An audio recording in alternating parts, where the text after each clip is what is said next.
included me in their fabulous world. And they're a super bunch of people, I've got to say. What a nice bunch. And I'm here alone. My Battlestar family didn't come with me, so I feel like a bit of an orphan. You're my Battlestar family. Correct. The right answer. Correct. And by the way, instead of signing back down there, if any of you have left and haven't had a signature and want one, because I've got to rush off to the airport, we're going to do it right here afterwards. I've got all the photos and all that kind of junk. So anything you want, you can lighten my load so that Southwest Airlines don't sting me with a surcharge, okay? Could be doing myself a favor. All right, first question. Lady in grey. I think it's you at the front. Yeah, come on. I'm asking this on behalf of my husband who's working tech support today, so he couldn't be here. But he wanted to know, I understand that you have family that are American, and so that accent comes to you pretty naturally. Is there any time when that slips in accidentally? What, in my life? Yes. Not really. I mean, sort of, because I live in America, and sometimes when I'm in a restaurant, I say things like, I'd love a glass of water. And the waitress will just look at me with a blank look on her face. And then I have to adjust and say, I'd like a glass of water. And then they get it. And it always reminds me of a story that my eldest daughter, Isla, who will be 9 next week, is... oh, well. You can clap for his daughter. Congratulations, Isla, wherever you are. Oh, I know where you are. But she's, I'm very proud to say, bilingual. In the most useless way. And she goes to school, she's entirely American, she comes home, she's entirely British. And once when she was 3, when she was entirely American, we hadn't ever lived in London together, she was going to bed and she said, Daddy, could I have a glass of water? And I said, Isla, there's a tea in water. And she thought for a second and said, Daddy, could I have some tea in my water? And she likes a cup of tea, does Isla? So anyway, yeah, welcome to my world. We're sort of caught in an Anglo-American hybrid universe. But the other thing that happens to me occasionally is I do voiceovers, and they always want a mid-Atlantic accent, which I have no idea, what that is. Somewhere in Madeira or the Azores, perhaps. It's like Portuguese English. I don't know where the mid-Atlantic people live. Most of them, I would thought, are drowned. And I always struggle with that accent when I need to do it, but I think I do have a kind of mid-Atlantic thing going on when I have to make myself understood, but that's, yeah, good question. Hi. Hey. As far as the show's writing, was there anything that totally surprised you when you read the script? Or what I guess was the most surprising thing that ever happened to you? Well, I remember the first wow moment. I mean, there were so many, but when the penny first dropped, that we were sort of holding a less than flattering mirror up to our Western society. And the first moment of that was when, when I suddenly realized that these Cylons were talking about monotheism in a way that really, could be, in the Christian, Judeo-Christian world, the way most of us talk about our God, and they're the bad guys. And I just thought that was so bold on American television, which normally is so careful not to offend its audience. And Ron and the writers were just sort of brazen about trying to make us examine ourselves and have a good look at ourselves, and then the other moment, the other famous moment was when the sympathetic characters turned into suicide bombers at the same time that we were in Iraq. And obviously we were facing a lot of that. And great drama has always been about putting you, the audience, in a position to believe something that is the opposite of what you actually believe, so that you can experience life through someone else's eyes. And I don't think we do that enough as people. And drama started as a sort of quasi-religious Greek sort of ritual. And drama's become very kind of, it's become entertainment, and we don't really think of it very seriously anymore, but it's there for a real serious purpose, which is to empathize with someone that you otherwise would not empathize with. And I think our show did that almost better than any other show. You found yourself rooting for Cylons against human beings at certain points. And, that's really powerful. And I don't think it's any secret that a lot of right-wing sort of political viewpoint audience members found a lot that they agreed with in the show. At the same time, that very liberal, very left-wing, socialists found lots that they could, and everyone thought the show was sort of broadcasting their point of view, which I think is so clever. And these guys managed to pull that off. The wow moments for me tend to be those moments where you had this shiver of, oh my God, I can't believe Ron just did that. And he did it so many times. Thank you. Thank you. Hi there. Thank you for coming to Phoenix. You're quite awesome. Oh, bless you. So are you. Great voice. Oh my God, I'm gonna stand up. Thank you. You're like the fifth person to say that. I'm going up to the voice acting workshop right after this panel. Yeah, you could teach them a thing or two, I would have thought. Right. Oh, right. Now, You I could have do movie trailers. You could do really good movie trailers. ladies and gentlemen, Jamie Bamber There in you go. Battlestar 2. Thank you. Wow. Okay, so I have it's kind of a complicated question, and it's kind of dark. If you want something a little lighthearted, I also have one of those. As my friend Edward James Olmos would say, hit me with the dark. Okay. At the Battlestar finale, right, a lot of stuff has happened peripheral to your character. Your wife blows her own head off, as in Leah Dama's wife. And the love of your life disappears without a trace. I know. And my question is, what possible motivation, despite having escaped the Cylons, would your character have for going on this planet when your character literally has lost everything? Yeah, I know. Rude, right? Yeah, it's very rude. I mean, the first Stupid one was writers. where we are on a great date. Everyone's happy, feeling good. Bit of a rapprochement after some marriage issues. And say goodbye. Perfectly satisfying kiss, good night. She walks into her bedroom and blows her head off. Yeah. No, I think the overwhelming message from the show is just how amazingly resilient human beings are. And how, yes, we have hearts, yes, we bleed when we are, cut, and it hurts. But we have this amazingly noble and capacity for dignity, and to make sense of nonsense. And if the show was about anything, it was about the human ability to create sense out of nonsense. And I suppose Lee, better than most, was able to do that.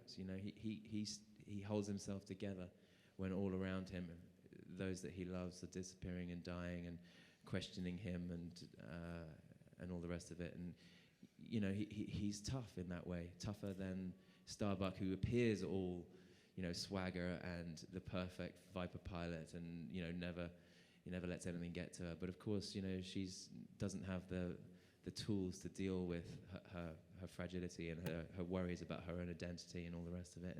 And Lee actually does. Lee's had to question himself his whole life. She never did. She was in the right milieu for herself. She was born to do what she was doing, and Lee was born into a life that he questions from day one. So I think, with Lee's marriage choices and them not going so well, and the unfortunate incident of the suicide after a great final date, he's able to put that together. And the ending for me was beautiful because Ron chose to do the one thing that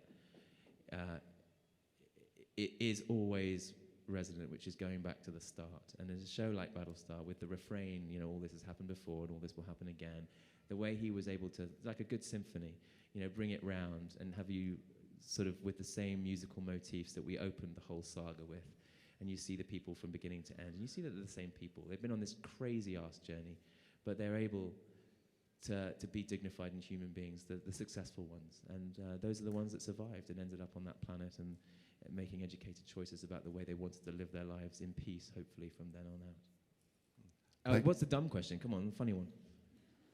I was actually wondering if I could take a picture of you and text it to my friend who's she's currently reading 50 Shades of Grey and wanted something nice to look at. You may well fold your arms after asking that question, sir. I know the book of which you speak. I know, this is salacious. Go ahead. Thank you very much. Holding my mic. Oh my God. Holding my microphone.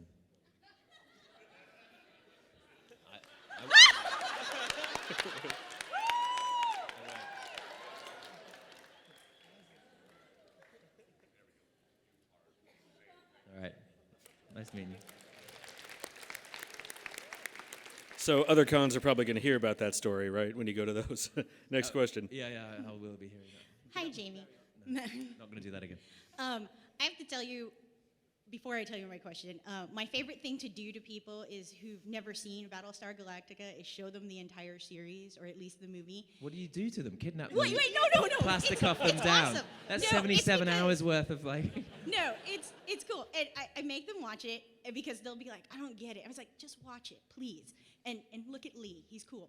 And majority of my female friends goes, yeah, he's really cool. I get it. And I said, he's British, right? And their eyes go like, prove it. So I get the interviews out. So hopefully that'll get you more fans. Oh, bless For you. those of you wanting to introduce your friends to it, that's a really great way to do it. But my question actually is about your work on Law & Order UK, which was like a confluence of all fabulously sci-fi nerdy things, because there's you, and then there's Rima Agumon, and now we have a Doctor Who on it. That's right, yeah. And so, yes, now we have Boba Fett too. But coming from Battlestar Galactica and going to Law & Order UK, did you find the storytelling differences a bit abrupt to go to? Because even though we all speak English, it is a different sense in the UK from how they tell their stories versus how we do it here in North America. Yeah, that wasn't the real. That's what attracted me to it. Was part of going back to the UK with the great American iconic show like Law and Order, and because that never been done before. I mean, Americans remake a lot of British product, but the reverse never happens because we just consume the original American product without having to sort of adapt it to our own cultural context because we're quite familiar with yours. So that was an attraction, but storytelling-wise, I think it was very much in the mode of the American show. We just had some cultural nuances which were a bit different, which I'm obviously quite familiar with, so that wasn't really an issue. The big change for me was from doing serialized TV to very episodic procedural TV, and how dry that is, and how sort of, like, one of the great joys of being on Battlestar Galactica was getting a brown envelope with a new script in it and wondering where the story's going to go. I mean, before Battlestar, I'd never done any more than 8 episodes, I don't think, of anything. So you kind of knew where the character was going to go before you started. The beautiful thing about Battlestar is like reading a really long novel over many months, and you'd look forward to going to bed so you could read the next chapter, and you didn't know where this character was going to go, that you would live it out. And then by the end, of course, you had all these memories, real memories of living out all the past experience of this character. You didn't have to. When you do a movie, you create a backstory for yourself. You imagine it. You sort of try and make it as real as possible. But we didn't have to do that with Battlestar because I'd actually been there. I stood there. I committed mutiny, and I remember what it felt like. I was thrown in jail. I remember what that felt like. I was slapped by a girl, punched by a girl with a clenched fist. I remember what that felt like. So it was all real. And with Law & Order, every episode is a hermetically sealed, beginning to end, hell of a story. It's much more of a producer's medium than an actor's medium, because Brad and I, who I love to death, and he's a comedian first and foremost, so he had us laughing all day long, and he made the show fun, but the actual scenes are very repetitive, and I never had to learn a scene, very rarely learn a scene before going to set that day, because the questions were all pretty obvious about where were you between the hours of X and Y, when did you last see Z, and how did that make you feel? Bum bum, so. The challenge of the show was actually, creating a humanity with Brad, which was very largely non-verbal. It's the shtick with him eating all the time and me rolling my eyes or whatever it was. So it's a completely different challenge. Battlestar was this epic, sprawling saga where one week you'd be in some triangular love affair hell. The next week you'd be in jail. The next week you'd be flying in Viper courtroom. President, whatever it was, boxing matches, Law and Order was in a suit in an office, walking down roads, asking people questions. So, and it never really changed. So it's a tough one to keep fresh. But I had a great co-star, so that really made it special. Cool. Just one follow-up. My two favorite things about Battlestar was Rolla Lampkin and you and your interaction. And I got a hug from Mark Shepard. I was wondering if I could get one from you. Absolutely. Do you want to see? Oh, I have to jump down.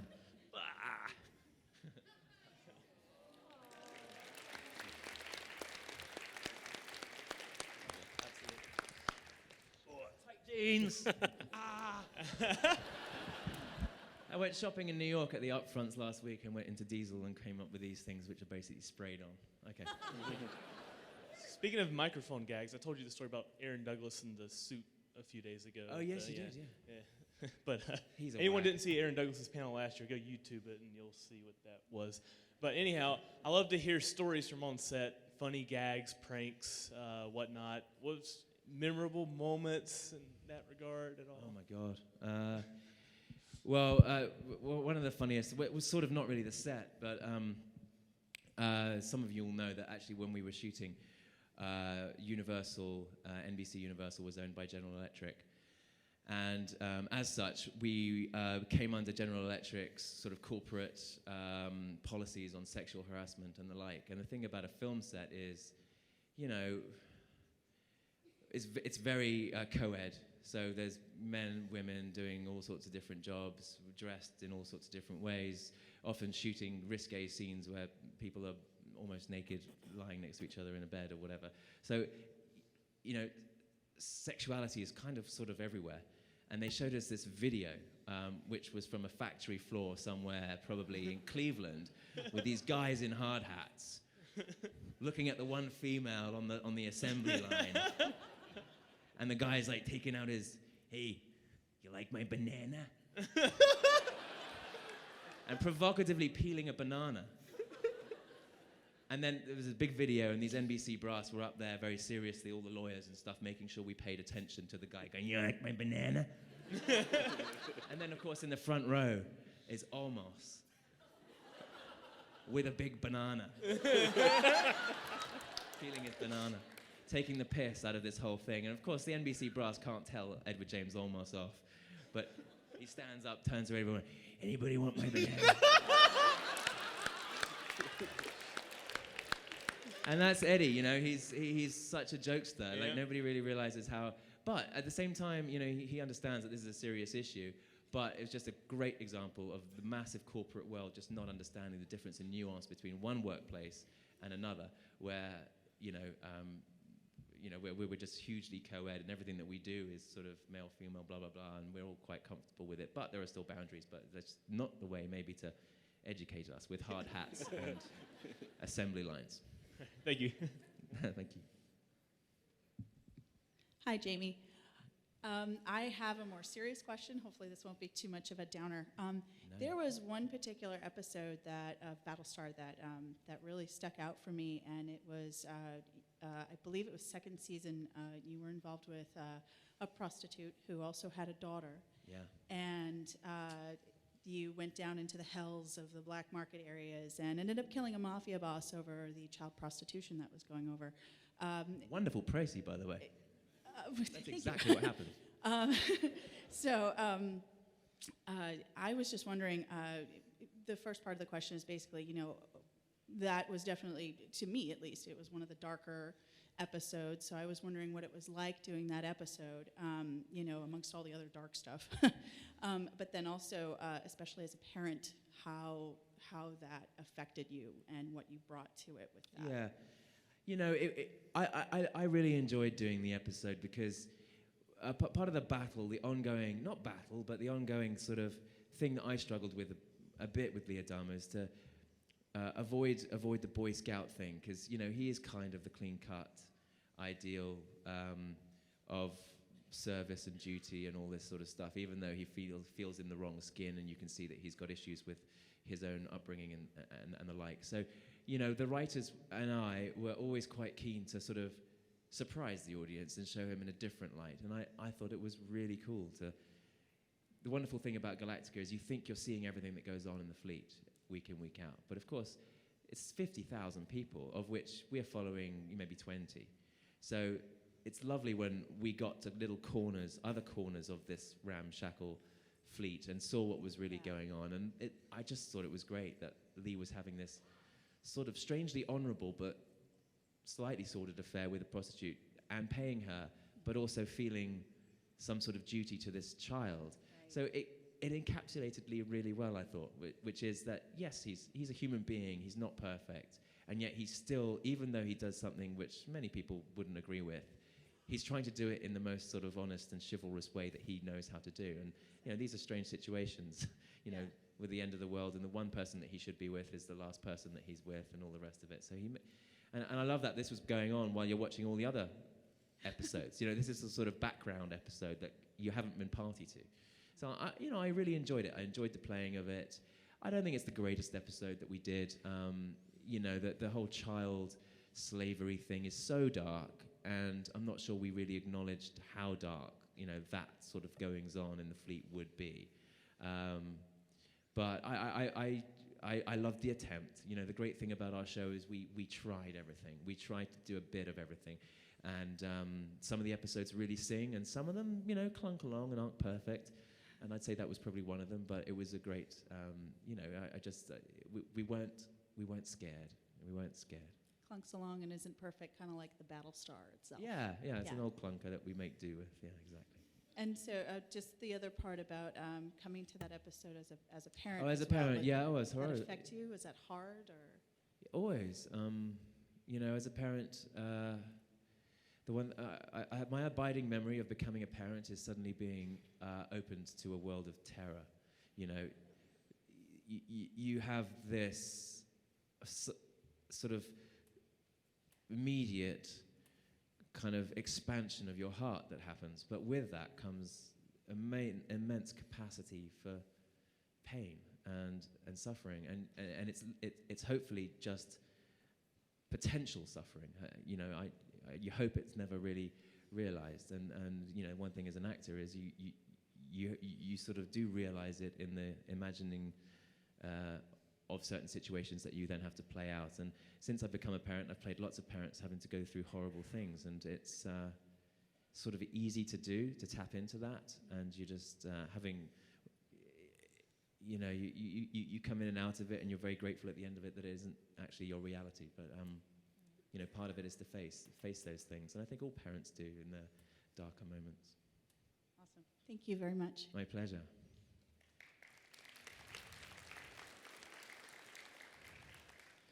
Hi, Jamie.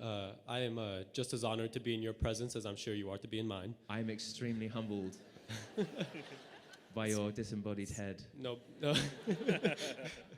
no big deal. They're gonna green screen this later. It's cool. What are you gonna look like? Brad Pitt. Oh. I've already got the face. It's just the body. Okay. In which movie? I'm sorry. In which movie? Thelma and Louise. Oh, Thelma and Louise. Okay. I thought you might go for Benjamin Button. Which part? No, the end, of course. Anyway, I'm actually in the middle of Battlestar Galactica right now for the first time. I'm in season 2. I've got like 3 episodes to go left in season 2, so I haven't seen it all yet. But my question is, I guess, other than the rumors I've heard of a fat suit, what People are telling you that? Point them out. I want to know. Oh, the fat ones. Okay. Other than that, what's something like awesome that happens with your character in the last 2 seasons that I can like look forward to?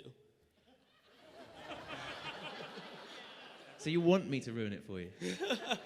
I won't ruin it. I'll elliptically. The last 2 seasons, almost everything happens to him. I mean, he forgoes his Viper, his uniform, his Battlestar twice. Ends up in a courtroom at odds with the president. What else does he do? Well, he loses a wife,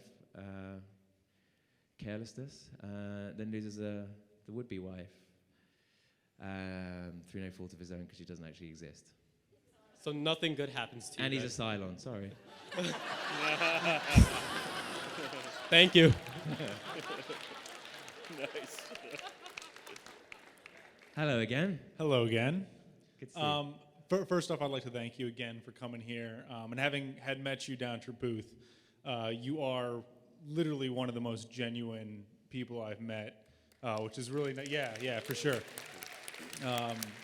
Super humble, just a great guy. So my question for you is, was there a character when you were watching, the show or going through it that, I know you're a little biased towards Lee Adama, but maybe someone else that you really enjoyed seeing? Yeah, almost everybody, but the actor that I always single out is Michael Hogan, who played Colonel Ty. Michael he's one of these guys where, directors occasionally would apologize for getting us to do another take or to do something again. And he would go, "You kidding me? I'm an actor. This is what I do. I love it. Let's do more. Let's do this again." And he was just, he's a very well respected stage actor in Canada. That was a terrible impression of Michael Hogan, which I've never tried to do before. I apologize. But he's a wonderful, wonderful actor that would say things like, his character's an alcoholic, and he said, "I wanted to do, how did he put it?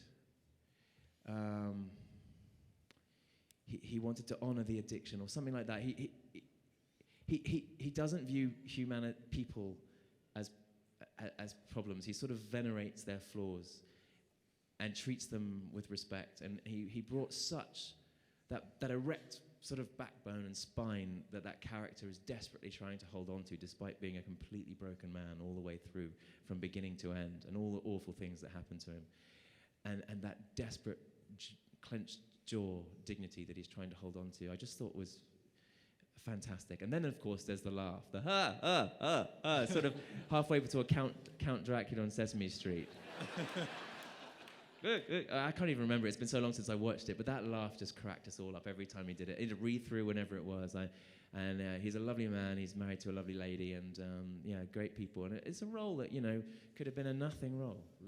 The best friend of the commander, who is slightly a stickler for military form, and but he turned it into something truly, truly sublime. I thought, wonderful actor.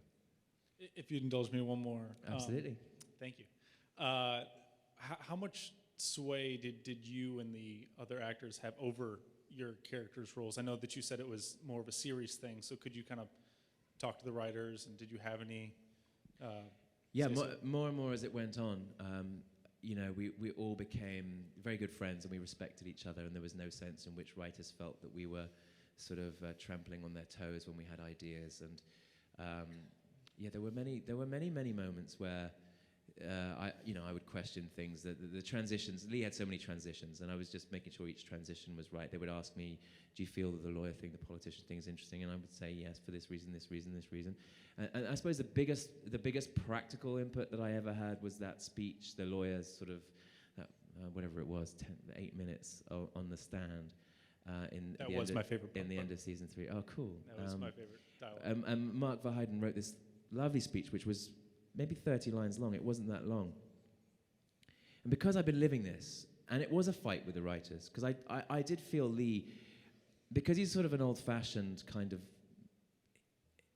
hero, if he is a hero, and Starbuck's the much more Han Solo hero that everyone seems to love these days, the sort of disrespecter of authority.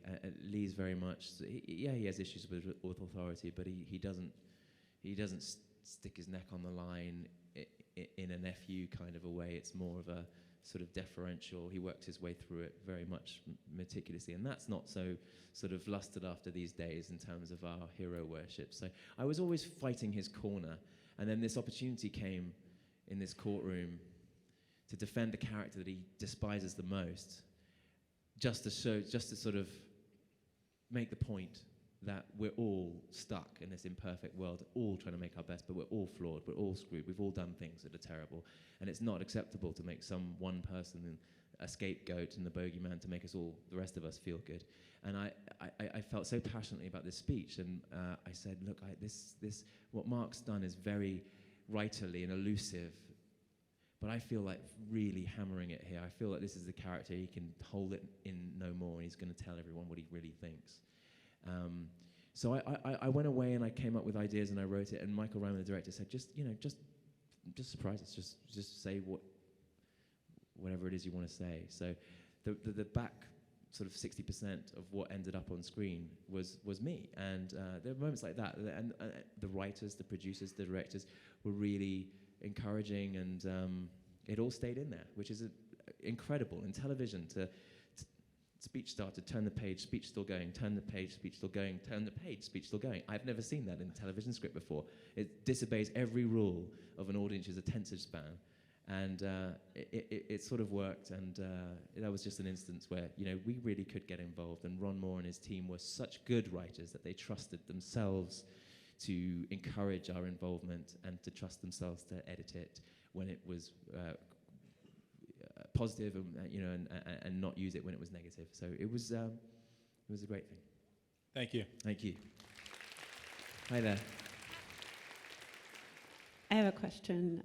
When you first started the series, how long did it take you guys to figure out just how spectacular the show really was going to be? That's a great question. There were little mini moments. When I first got the script, I sort of squeezed my butt cheeks together and went, no, why? And then I read the script, and I was told I was going up for this character, Apollo, and I couldn't find him. I saw this Lee, this Kara, and I was like, there's no Apollo. Wait a minute. And then he was in a speech, Apollo, Apollo, somebody shouting, and it was a Kara character saying, so I couldn't quite work out what my memory of Galactica was in relation to this thing, and my memory was very hazy. I remembered the capes and the boots and the three buttons on the joystick and the zooming out of that triangle and into space. I remembered all that, but I didn't really remember the dynamic of the characters. So I thought, look, this is a gig. It's a good gig. They're paying me half decently. It's 4 hours. We'll go and have fun and we'll see what it's like. And, I've got nothing else to do. So off we went. And then they cast Eddie and Mary, and the sets were amazing. We did this boot camp. Suddenly things started slotting in, and Eddie in particular, I remember the first day we went to the sets, he walked in, and we were all there, all the cast, and the designer, the artistic director was very proudly showing us, this is the CIC. God, I can't even remember names like CIC anymore. It's been that long ago. And then he would go,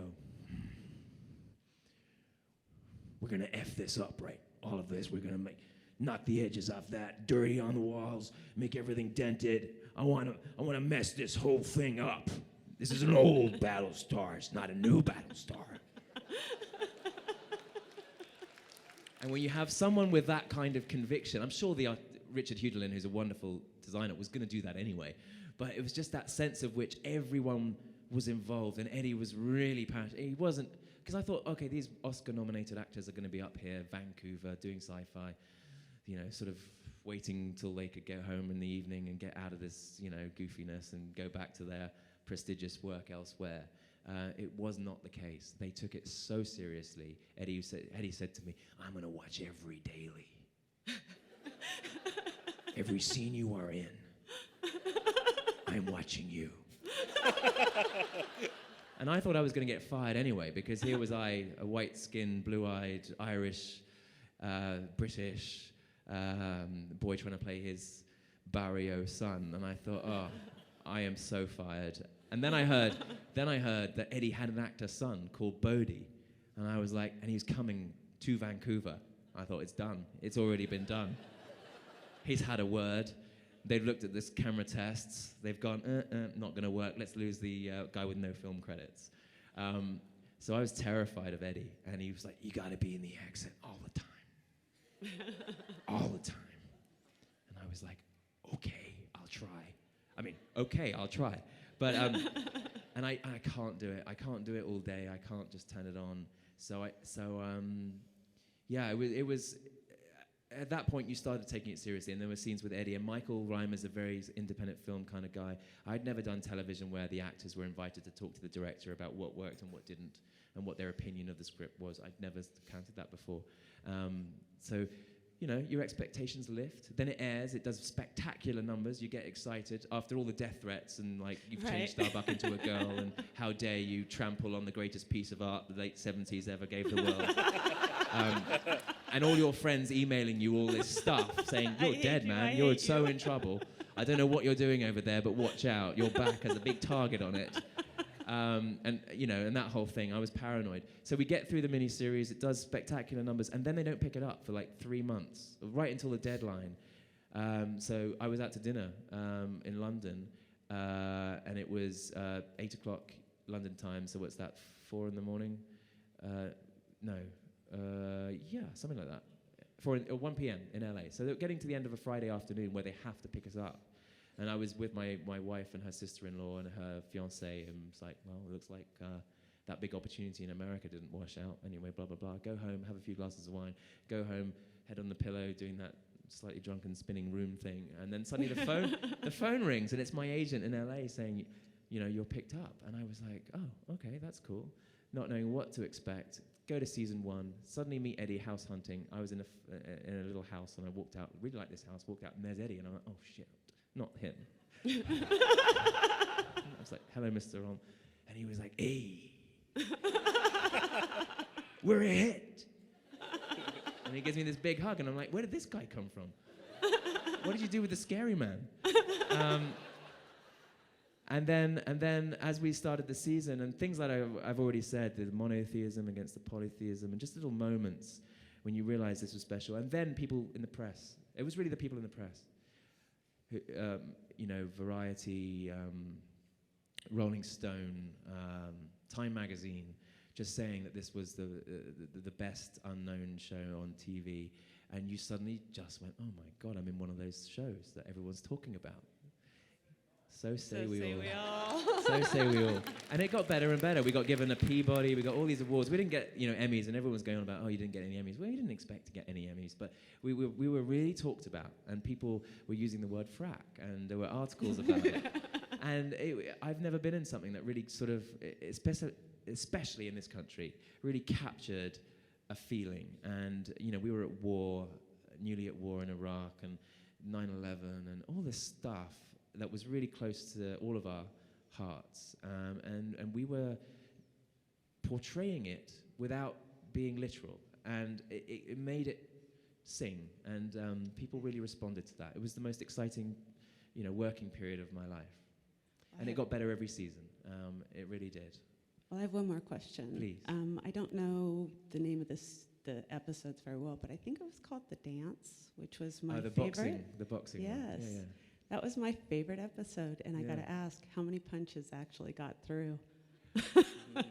Well, the fight that Tamo and I did, because Tamo's a pretty accomplished martial artist, and I'd never boxed before Battlestar, but I'd done a lot of boxing training with Alex Pornovic for the season 1 with Eddie and I sparring. We'd go every week for a couple of hours and do some. I got really into it. And so Tamo and I we didn't pull any punches. It was, we were hitting each other. And, he's a big guy, and I like that whole physical side of things. So that fight, we weren't trying to knock each other out or anything, but every punch landed, it made a noise. It made that noise, that the air coming out of gloves thing, every single punch. We knew when they were coming, so you sort of tense up or whatever it is, and if it was to the face, it was pulled slightly, but we made contact every single time, which was really fun. And you were presenting it to everybody else, because we were all in that room, and everyone got their chance, to go up there, and this is my fight. It was like being at drama school, fight night we had at Lambda when I was at drama school, where everyone, my fight is with 2 swords and a saber, and watch this twiddly bit, and we had a whole audience there, and we got given certificates at the end of it. It was a bit like that, and we all, brilliant, and everyone got up and did their bit. But I really enjoy fighting with Tamo, because he really knows what he's doing, and you could really, it's 2 guys, so with all due respect to Katie, who's a tough girl and very physical, the last thing I wanted to do was hit Katie so it hurt her, or so you cut her or whatever. But with Tamo, I didn't care. So it would only improve his looks. So So that was a lot of fun. And it was a great episode. It really was. Another one, unusual episode that you don't get too often in TV shows, but we could do anything we wanted. Well, thank you. Thank you. Yeah. Hey, it's Hi Maggie. again. It's Maggie, everyone. Hi. Maggie's going to be a surgeon, everyone. I'm going to play a surgeon, everyone. Actually, that's the question I wanted to ask you. Come on, Maggie. I wanted to see, because I know you and I were talking eearlier about your show, I wanted to know if you can give a bit more description and the setting as to... I'd love to. To the future, yeah. Yeah. I've just been lucky enough to get picked up on a series for David E. Kelly called Monday Mornings, which Sanjay Gupta's novel which is based on Sanjay Gupta's novel, Monday Mornings, of the same title. And it is set in a teaching hospital about a bunch of surgeons. I play a neurosurgeon, super hotshot neurosurgeon, 37 years old, Californian, surfer kind of guy, loner, with long hair and a shaggy beard, kind of. And the basic core element of the show is it's based on a thing called morbidity and mortality. And many of you will know what that is, but for those of you who don't, it's a kind of in-house surgeons getting together in a hospital to haul over the coals anybody who's lost someone on the table in the previous week, or adversely had adverse effects on someone through a surgical procedure going wrong. And the surgeons basically hold each other to account so that they can all learn from mistakes, as we should all do in life, and not be sort of defensive about those mistakes. But surgeons, being the very ambitious, and especially neurosurgeons, sort of quite arrogant, best of the best, they have a Viper Pilot sort of mentality about them, actually.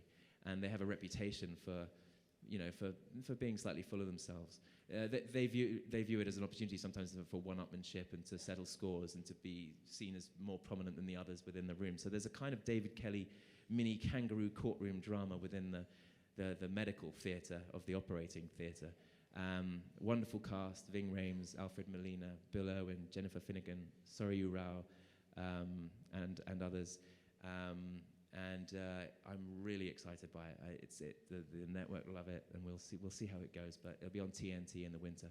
And I had to do lots of research. I got to see a brain tumor removed from some poor soul's head for 8 hours at UCLA, which was truly awe-inspiring and every bit as exciting as flying with the Blue Angels, which is what I did when I did Battlestar Galactica. So I've gone from sort of to, and yeah, I'm thrilled about it. All right, well, thanks and best of luck. Thanks, Maggie. Your new show sounds very interesting. It is, I promise. I first of all, I got to say, with all sincerity and without any hyperbole whatsoever, Battlestar Galactica, best show ever. I'm dead serious. Any genre, any channel, love it. Writing and acting. I mean, forget about the effects, forget about the, Cylons, the writing and acting. And since you're an actor, I'll ask you about the acting. I was going to ask you about Eddie, but you told a few Eddie stories, and I love it. I mean, feel free to keep it coming. But I'll change it up and ask you about your relationship, both on screen and off screen, with Mary. Because you guys had said, sometimes you were on her side, sometimes Lee was against her. I'm curious to know, since she was, one of the two big movie stars, and it's really a shame that she or Eddie or anybody from that show never won an Emmy for Best Actor. That's absolutely ridiculous. But tell me, I mean, what her energy was like. She's so convincing in her role. She's probably the single most talented actor I've ever worked with. She's an extraordinary lady. She's so. She operates very near the surface. Even just as a human being, you can see her. She's sort of fizzing right beneath the surface, and she's immensely warm-hearted. She's very spiritual. She's very. She meditates. She's very in touch. She's got this cool energy about her. But the thing about Mary is I'd watch her do certain takes, very emotional scenes. There's one where she, I think, is burning, or trying to burn the I can't even remember what it's called, the Book of Kobol, I think, the Bible of this world. And for her, this book has been everything that she's been following. She believes that she's following some message in this book, and she realizes it's a bunch of hocus, and she's burning it. And I just remember her watching behind the monitor, and take one, she was in pieces, obliterated as she's burning, this tears flying over. Take two, 10% less. Take three, 10% less than that. I mean, just in perfect increments, entirely honest. There's not an ounce of fakery, and Mary's never needed a tear stick or any help to do anything. She just, all the gradients so that the director will have every single choice. And yet sometimes she's so canny that she knows not to give too many choices to an editor or a director, because they'll take the ones that she's least maybe happy with. But so she is the most talented actress that I've probably worked with. And then she's also the most maternal, warm, empowering, lovely lady until you play a character that has to cross her. And then for those hours on set, for that day, she's formidable. Like, when I had to spar with her in the Quorum, and I was sensing that she'd lost the plot a bit, and as a character, and giving her a hard time and asking her the Prime Minister's type questions that we have in England, where everyone guffaws and hears and tells you to shut up. Suddenly, because we were free to sort of go off script a bit, and I would, and if I did, it was daggers. Daggers would be back. Like, how dare you? Do you know how much I have been there for you over the last 4 years? This is subtext all flying at me. And suddenly she unloads with like the best response you could ever. And you just, okay, I don't want to piss her off too much. As Jamie, as Lee, as anyone. So she, and that's why she's a wonderful actress. Very, very tender, but got a steel in her, which is something else. And James Callis always used to tell me this as Baltar, because he was clashing with her the whole time. She was going, hey, Mary, really nice, but I tell you what, you don't know the half of it. You don't know the half of it. All day long is a war. And she is that committed to what she does. Are you familiar at all with Dwight K. Schrute from the American version of The Office? Forgive me, not. He's quite a Battlestar Galactica Oh yes, fan. is that Rainn Wilson's character? Yes, it is. Yeah, I've met Rainn. Yeah. Thanks. a Yeah, lot. absolutely. Yeah, he's great. He's so talented. Thanks. Hey, Jamie, sorry. I just saw an ad on the BBC America the other day promoting you, and I just wondered if you knew in advance, or if you've even seen it. Well, the Bamba Broadcasting Corporation. Yeah. I just wondered if you knew about that in advance, if they asked you. No, I didn't know anything about it until I got my friend and publicist Craig Schneider sent me this link, and I clicked on it, and it just had this super long montage, which looked to be an unruly piss take. I thought, one of you clever people that's handy with Final Cut had just, mocked this thing up. And I went, ha, ha, ha, replied to him. And then I was, sure enough, was watching TV, and it came on. And at that point, I emailed it to my agent in London. I emailed it to everyone saying, look at this. Because the BBC, to me, is like sacrosanct. Right. And to somehow wheedle my initials into its sort of titular I think they should leave it, the acronym. Bamber Broadcasting. Well, sadly, in the BBC, the real BBC in England, I'm not quite as prominent as I am on BBC America. So in the colonial outpost, I'm a big cheese. But back on the mothership, not so much. I was in an episode of Outcasts, and that didn't go very far. So I'd love to do more for the Beeb, but Still, stay in the U.S. then. Oh no, I'm very happy here. Don't worry, I'm very happy here. But yeah, it was a real. That was a real thrill. Hey. Hi. When you talked about being kind of an old-fashioned hero and a lot, that's actually something I really enjoy about your work, whether it's Lee Adama or The Matt others. Devlin. So I was just wondering, when you're doing something more like everyday heroic, like Lee as a civilian or the detective in Law and Order, how do you get to that point? Because I feel it's very convincing. And is it maybe even based on your own real everyday heroes? Well, I try not to think too much about heroes because, my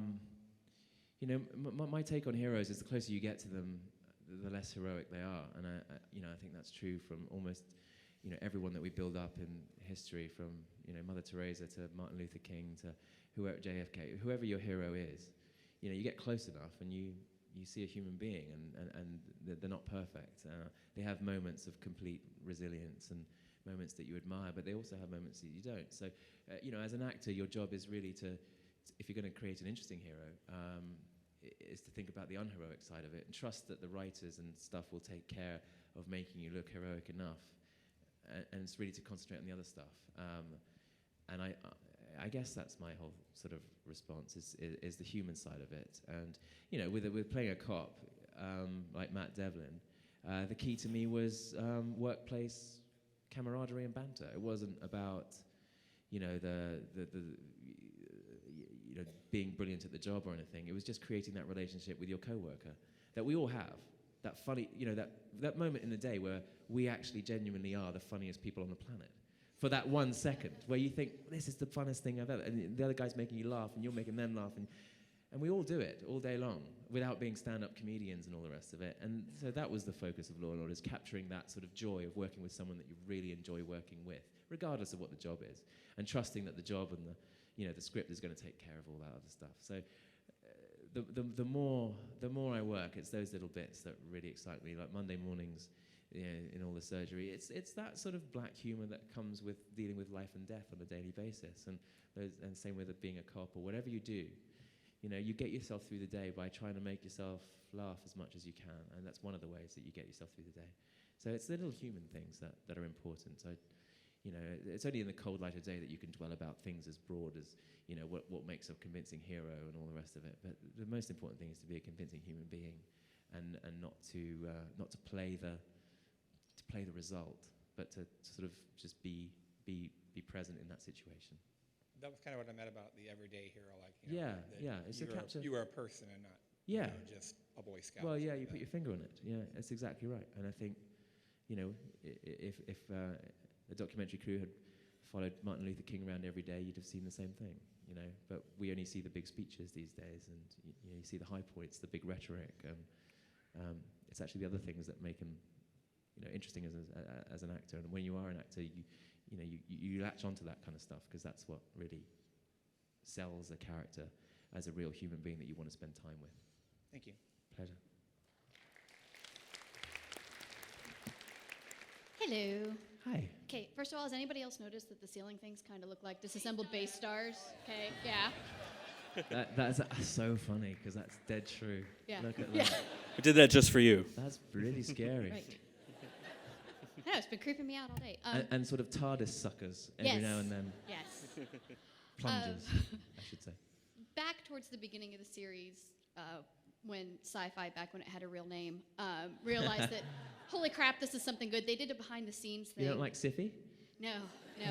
It sounds like, well, there are children here. Anyway, I distinctly remember there was a part where James Callis was taking the piss a bit because he got to use his accent and you didn't. And you were talking about how there were certain words that are very hard to say with an American accent that are very much British. And I was wondering if you would say that for us, because I get a kick out of it every time. What, bugger? Yes, if you would say it with an American accent. Bugger. There we go.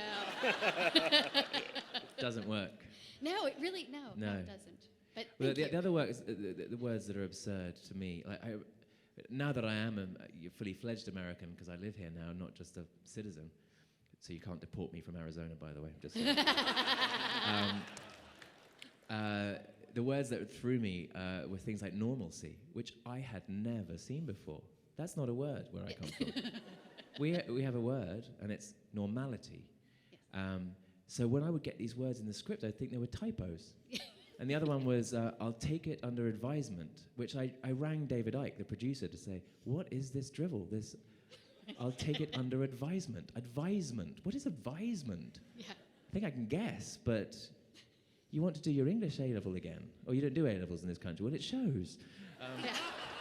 Roger No. Daltrey once said that Americans don't speak any form of the Queen's English, and you pretty much just illustrated No, right there but that we don't. the real point is English is a great language because it's completely anarchic, and English has ended up as expressive as it is because you can make up new words all the time. Shakespeare did it endlessly. So any Englishman that sort of gives you a hard time, it's very easy to put them back in their place because a lot of the words that we use every day were invented by John Milton and Shakespeare and all the great writers. And Americans have a wonderful turn of phrase. I mean, everyone here always comments about my accent, and that's lovely. But if you went to London, we'd be commenting about yours. There was a lady from Louisiana today who I could listen to all day long. It was incredible. Are you here, by the way? She's gone. She's gone back to Louisiana. Fair enough. Thank you. Probably deported. Got time for just a couple more questions, unfortunately. Okay, I'll try and get through these. I'm just curious about your mom and how she may have helped you grow as an artist and actor and That's a great question because world she's citizen. entirely responsible for why I'm here. She cast me as the Wicked Witch of the West when I was 5. She greened me up, turned me into a girl, and trotted me out on stage in a production at the American Cathedral in Paris. And as a result of that, I just had this default thing of I would try and audition for school plays, which I would never have done because it's just not me. So she's entirely responsible. She was an actress herself, and she's very proud of me, and I'm very grateful to her. Beautiful. Thank you. My pleasure.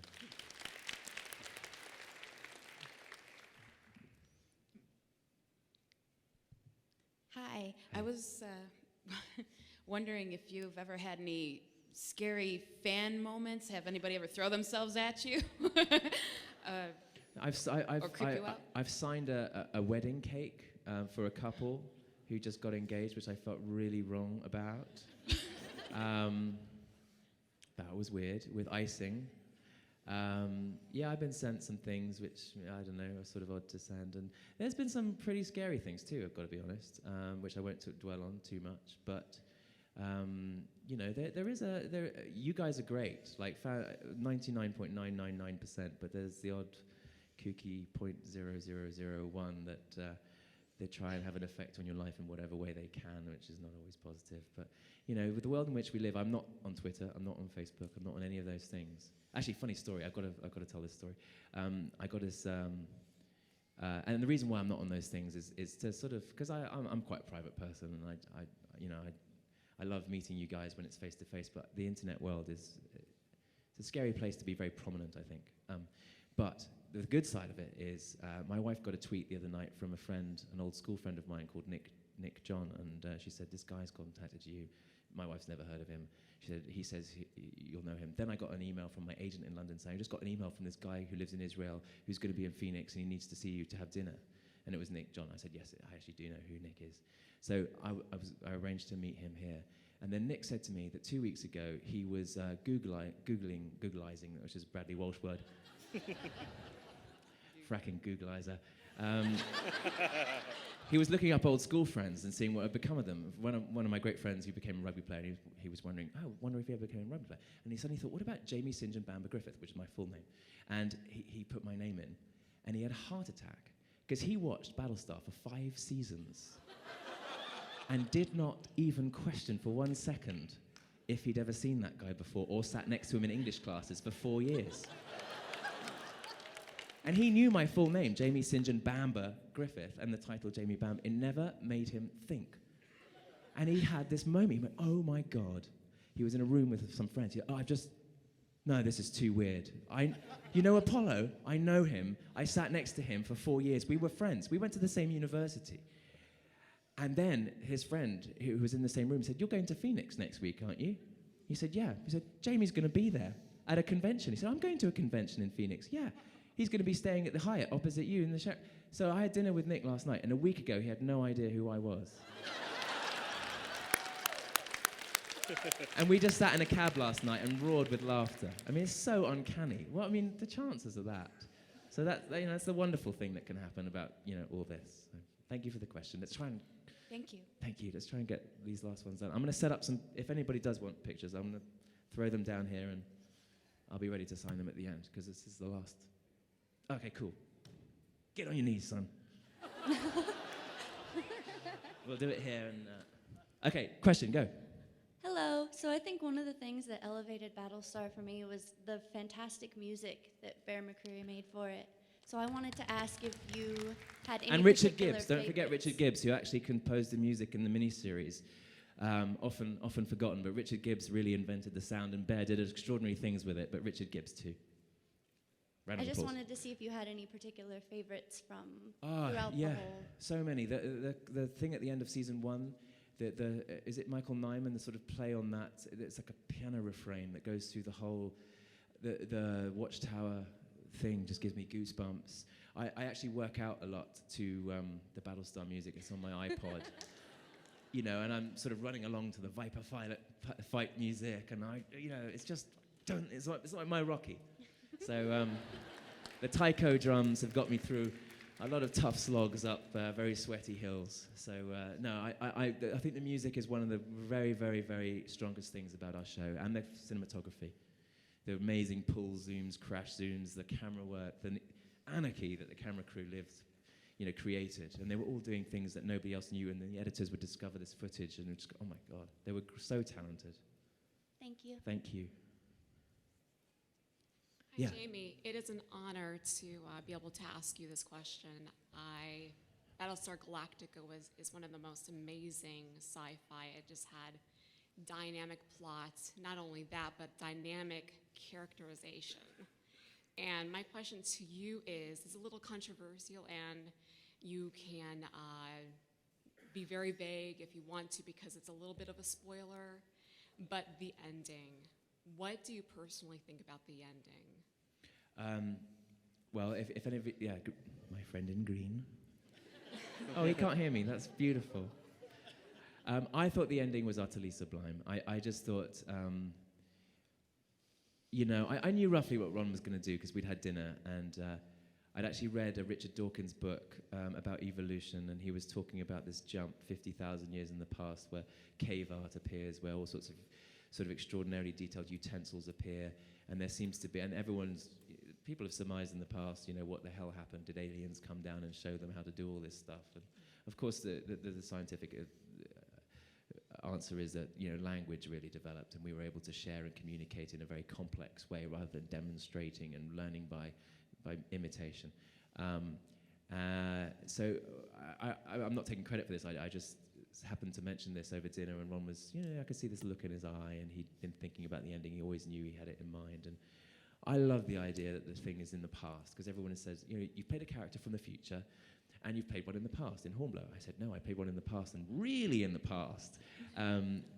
So for me, the whole thing about all of this has happened before and all of this happened again, he's still got his covered his ears, bless him. No, we're still going, cover them. I just thought it was sublime, and taking the characters back to just before the miniseries happened. Kate taking Lee and Kara and Zach back to before all that shenanigans happened, and Baltar back, and all the characters back, and just then you understand the point of meaning of journey, beginnings and ends, and how people go through amazing, convoluted day in, day out, tortuous journeys, but actually they don't change. They're the same people.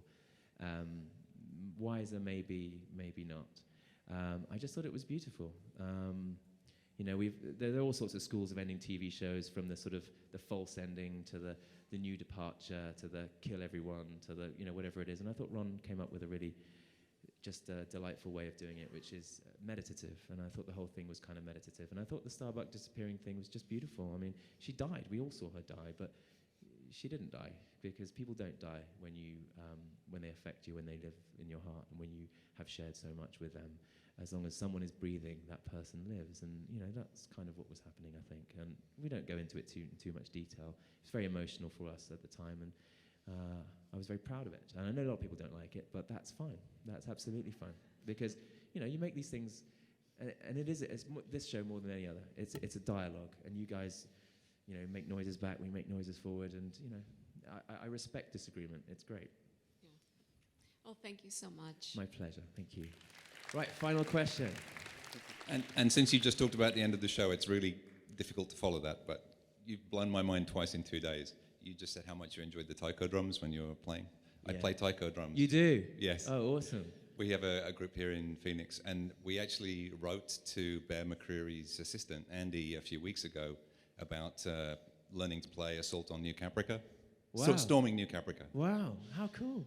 It's cool, yes. And you're going to do it? Yes, we've started practicing some of the rhythms. Oh, fantastic. Is it fun to play?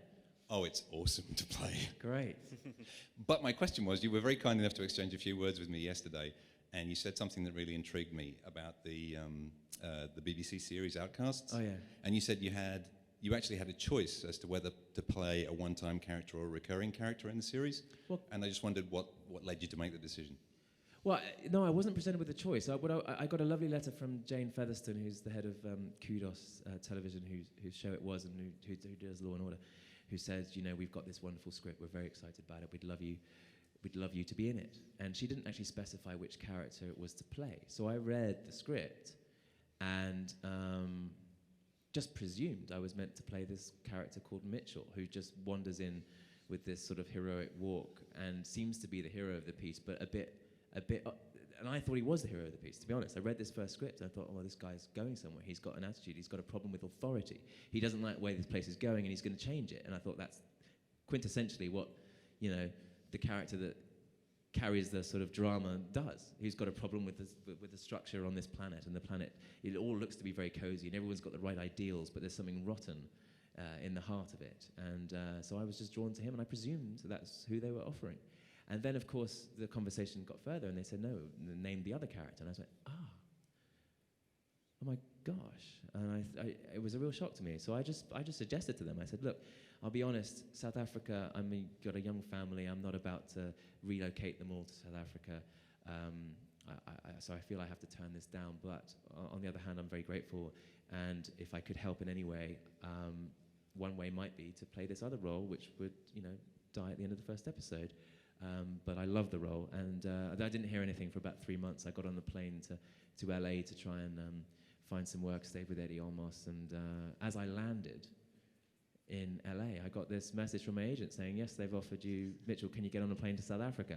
I was like, well, not what I was expecting, but I loved it. I thought Ben had written a lovely script. I mean, there were too many similarities with Battlestar for me to really commit to it, because I'm so proud of Battlestar. I didn't want to do anything that might seem opportunistic or maybe, not as good or whatever. But I thought they did a great job, and I loved working with Bharat and the cast and Liam Cunningham and Hermione and everyone. So yeah, it was a great thing, and I enjoyed it. And it earned me the Bamba Broadcasting Corporation wings, because without the third program on the air at the same time, I don't think they'd have bothered.